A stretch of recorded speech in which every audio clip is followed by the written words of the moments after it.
And it was basically based off of Norse gods and mythology. So a lot of similarities there. But he's very big into Final Fantasy and said he will, for the first time in a long time, at least 4 years, be buying a box and doing a opening stream. Box opening stream. All right, and as I predicted, for real. However, the first version of Sephiroth they have revealed is not super exciting. It's just a worse version of a different card. They should make a Pokemon set where you get like a full art Safer Sephiroth. That'd be cool. You know the Safer, it's the one in the Final Smash? Yeah. That's Safer. They should have that as a full art. That'd be Pokemon dope. Cards. Or in Magic. I don't know if they do full arts in Magic. They do. They do? Okay, they they have should do that in Magic. 1.5 million treatments for cards. In fact, Pokemon is a game that I actually admire that they've stuck with the one or two, the main like 2 or 3 special treatments, and then sometimes they'll come out with a new one for a specific set. But overall, they're pretty consistent. I like the one that they did, where it's like a special rare or something. Like remember there's like a Raikou card where it's like kind of like rainbow spiral out of the thing. Yeah. Like that one was Rainbow foils or whatever. I don't remember what they're called. Something weird like that. Yeah, no, Magic is infamous for its absurdly excess amounts of I treatments. know Good there's the one ring card. Fish. What's that? You know there's the one ring card.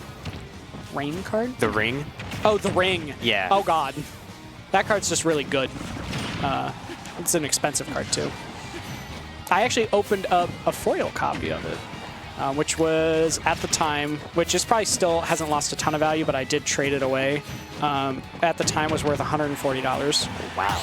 Which, Pokemon, despite being less played than Magic, its collector's value, the collectability of the cards, is higher because Magic's market for cardboard and the cards that you play with is driven much more by gameplay and how viable it is as a game piece. And then you do still have some collectability, but it's like the super rare versions of cards, super duper rare versions. And even then, they usually are like in the $200 to $300 range. They almost never are in the thousands of dollars range for a typical set, like Pokemon can be. Like this Eevee set, you have like 2 or 3 Eevees that are worth almost $1,000 or more than 1,000, and are like 2,000, 4,000. That does not happen with Magic. People love Umbreon. Don't know what to say. People fucking love Umbreon. So, I mean, that's cool. I do, like I said, there's that foil one ring I pulled. That looks cool. Yeah. The card's extremely good. So it essentially, what the one ring does, if you're not familiar with Magic and its abilities, for when you play it, until your next turn, you basically can't take damage. It protects you for 1 turn. Good stuff to Mr. Fish with that, finishing out with that downer. Gonna go up 1-0. So it protects you for 1 whole turn cycle. It's indestructible, which means that it isn't able to be destroyed. There are effects that are called Exile, which are like banish effects. Those will still hit it, but those are usually cost more mana, harder to use. New Execute evolution called Exile. Sorry, keep going. Executor, execute. Executor, Exile. There we go. We've now given it a 3rd evolution. But and then the One Ring, it gives you that ability. It protects you for a turn, and then you can tap it. You can tap it, put a burden counter on it, and then draw cards equal the number of burden counters on it. And that is once per turn. So you can tap something once per turn.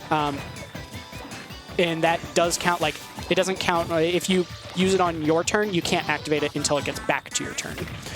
Again, until it gets back to your turn. But you can activate it on any player's turn, you just can't activate it a 2nd time until it gets back to you. But so what it does is essentially says, all right, I'm protected for a whole turn, there's nothing you can do to me, and then I'm gonna tap it and draw 1 card. And then when it gets back to me, I'm gonna draw 2 cards. And then when it gets back to me, I'm gonna draw 3 cards. And it just keeps going, and the only downside to it is that in real life, there's guys in black cloaks chasing you. Correct. I guess there's 2 downsides. The second downside being at the beginning of your turn, you take damage equal to the number of burden counters on it. and in most formats, you have 20 life. And by turn 4, you probably haven't lost much of that. So the ring is going to draw you a ton of cards, isn't going to damage you a ton, because by the time you've drawn 10 cards off of it, typically you've only taken 6 damage from it. And at that point, when a card that's 4 mana protects you for a turn and has drawn you 10 cards, in Magic's turns, that is a very, very powerful card. It's gotten banned in the main format. It was able to see play in, being Modern, because it was just too strong, too good of a value engine, card draw engine. It's like in Balatro, when you get Baron and Sock and Buskin. What's Balatro? I'm sorry. It's a card deck game. I said Sock and Buskin meant Mime. When you get Baron and Mime, then you just win the game. Okay. Rare ZSS showing here from 2. And it does look like the ZSS has got some stuff. He has gotten a stock, but man, are these jabs into fairs. They're doing work. Mr. Fish has been catching his jumps in. Yeah, these jumps have just been... Mr. Fish has just been swinging. No remorse, because ZSS, regardless of what she's throwing out, unless it's like an up smash, she's got to put herself in harm's way. Her body parts, her limbs are all hittable when she's swinging. And Mr. Fish is doing an excellent job of exploiting that to its fullest. Just kind of constantly throwing out hitboxes, and if 2 wants to be in the same place as him, he's got to eat a hitbox for it. Up smash. Oh, awesome. Oh! And yeah, 2 looking a bit defeated in the player cam, knowing that up B should have worked. What's going to happen here? He's going to hit with a great fully charged forward smash, and then Nair flip kick, 20%. Dead. Don't get hit by Anvil. Oh! Boosh! That should kill off the top. That should kill off the top. Boosh goes the dynamite, goes the back air. Is 2 going to be able to find this? I would like to see a little more Zair approach as your approach option from 2. As I thought he was at the end. Yeah, so did I. Good avoidance there of all those things. Oh no! I swear that hit him an issue. We unshielded at the last second. Possibly caught the startup of a roll as well, because Minecart's very dumb in the sense that once you get hit by it, you then have to roll or you get grabbed by it.